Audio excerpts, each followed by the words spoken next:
Hello everybody. It's a rough morning today, I have to say. Thursday, January the 11th, 2018.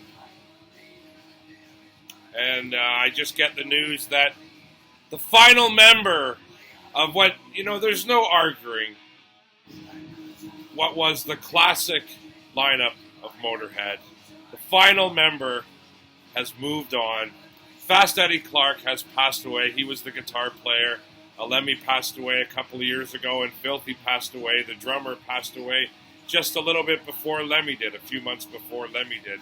So, it's kind of a tough day for me. I've always been a super heavy-duty hard rocker. Dr. Mouth loves his rock and roll, and even though on Slip Through the Cracks I show you all these different records, all kinds of different genres and styles, I'm a rocker at heart. There's no denying it. And Motorhead was always a big part of that. Stuff like this happens. You always kind of think back. You go back to high school when the Ace of Spades record hit, and it was so great, and it just blew everybody's mind. Everybody was so into it. It was so intense. It was so heavy. Certainly people like myself who kind of liked punk rock music as well, we were kind of like, wow, Motorhead, these guys are like punks. This music is so intense and so crazy. And, while Motorhead at that time was definitely Lemmy's vision, Fast Eddie Clarke helped him solidify that vision. There's no doubt about it, man. There's just something about him, Lemmy, and Filthy Animal Taylor all put together. The three of them, it was one of those classic things where all three personalities just came together so succinctly, so well. Lemmy playing the guitar, or playing the bass like it's a guitar. Fast Eddie just doing the wailing guitar leads. And what I always loved about Fast Eddie and his guitar leads was that he used the wah-wah pedal, but he didn't use it like Jimi Hendrix would use it, like as an effect, more to draw attention to itself. Fast Eddie used the wah-wah pedal for the tone. It helped create the tone and the sound of his guitar. So when you listen to the leads, a lot of the times you don't even realize he's using the wah-wah pedal because he's not using it in an exaggerated fashion. He's just using it to kind of give the solo tone and give it shape and stuff like that. So I always thought his guitar playing was great. And it always seemed to fit in with whatever Lemmy had put together or whatever the rest of the band put together. It sounded great with Lemmy's bass. It sounded great with Filthy's drumming. It was just one of those packages that all come together. And maybe that's why it only lasted for a short time. The lineup of those three guys really only went from about 1978 till 1982 because they broke up right after Iron Fist. And while Motorhead continued and they were a great band, there's no denying that. I'm not one of those people that say this period with the three of them, that's the only thing that counts. The rest doesn't really count. I don't buy into that at all. The stuff that he did with Phil Campbell and Mickey D, it's just as good as any of the other Motorhead records. And I can't separate their career into this chunk, this chunk, this chunk. This chunk, it's all Motorhead to me.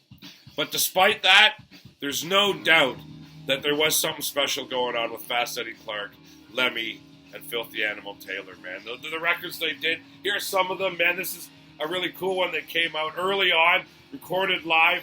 This is, I believe, if I'm not mistaken, their very first gig they ever did. And they didn't even call themselves Motorhead. They called themselves Iron Fist and the Hordes from Hell. And it was all stuff that was on the first Motorhead record, basically, that they weren't even involved in the making of. Filthy Animal and Fast Eddie are not even on the very first Motorhead record. So that was a great recording to hear. You can tell if this is indeed their first recording live together, they gelled together right away. There's a few warts, but hey, that's Motorhead. Of course, it's going to have some warts. And then you get into the classic albums that they did, Overkill, brilliant, starts the reign of great covers. And, Filthy Animal, Fast Eddie, Lemmy really gelling at this point, coming up with some classic tunes like Stay Clean is on here, Overkill, of course, Capricorn, No Class, Damaged Place, Metropolis, I'll Be Your Sister. This album cooks, man. And followed up by the equally strong and totally fun Bomber. That was the next one. I always loved this cover with all three of them hiding in the various spots in the plane there. You can see there's Filthy down in the bottom there, and Eddie and Lemmy are up there in the top.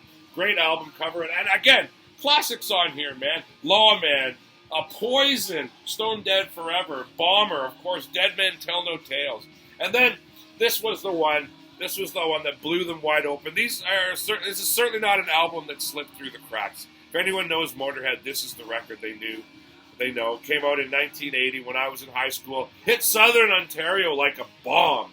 Just exploded for some reason. Southwestern Ontario, man, the Motorhead record was huge. Everybody had it. You heard the Ace of Spades on the radio constantly. And it is a great record. I mean, Chase is better than the Catch. Love Me Like a Reptile. Shoot You in the Back. We Are the Road Crew. Of course, Ace of Spades, Bite the Bullet. The Hammer, one of my all-time favorite Motorhead tunes. The Hammer is on this one as well. And then, of course, right after that, they followed it up with an album that certainly did not slip through the cracks. Went to #1 in England when it was released. #1 when it was released, right out of the gate. Absolutely fantastic there from Motorhead. And the classic No Sleep Till Hammersmith, which I don't know if you can hear it. I've got it wailing in the background right now as I chat here. Because this is the three of them at their prime, just kicking it out big time. They were touring the Ace of Spades record, so you get some songs from that as well as classics like Stay Clean and Iron Horse. And then this was the album that they did after Ace of Spades, Iron Fist. I've always liked this record. I think it's great. But apparently the band themselves were never happy with it. Lemmy feels they never got to finish it properly, and I think Fast Eddie kind of feels the same. And this is where the tension started to rise.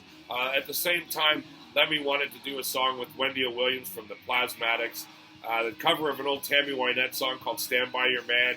And Fast Eddie got kind of upset about that and didn't really like it. So they played a few dates into the tour, and then eventually, when the tour ended, that was it. The band fell apart. Fast Eddie left, and that was the end of that era. But man, that's what I'm saying. Maybe it was just meant to be like that. I mean, they were so intense. They cranked out so much good material in such a short period of time. Maybe that break was needed, and Lemmy had to reconvene and take it off in the next journey in the Motorhead book there. But there's no doubt about it. Fast Eddie Clarke, a linchpin of those classic Motorhead records. And sorry to see him passing on to the great beyond. But you know what? I look at it like this. I think, if there is a rock and roll heaven and they got, Lemmy's there now, Filthy Animals there, Fast Eddie's there, man, I'll bet you God's already saying, turn it down, you guys, you're playing too loud. Even in heaven, where I'm sure the amplifiers must be huge. It wouldn't be heaven, would it? All right. Well, there you go. That's some of my thoughts on Fast Eddie Clarke. And I just wanted to get on here and, this is somewhat cathartic for me as well. So I'm going to lift the glass to Fast Eddie Clarke. This is some really wicked, excellent, well-aged bourbon. To you, Fast Eddie Clarke.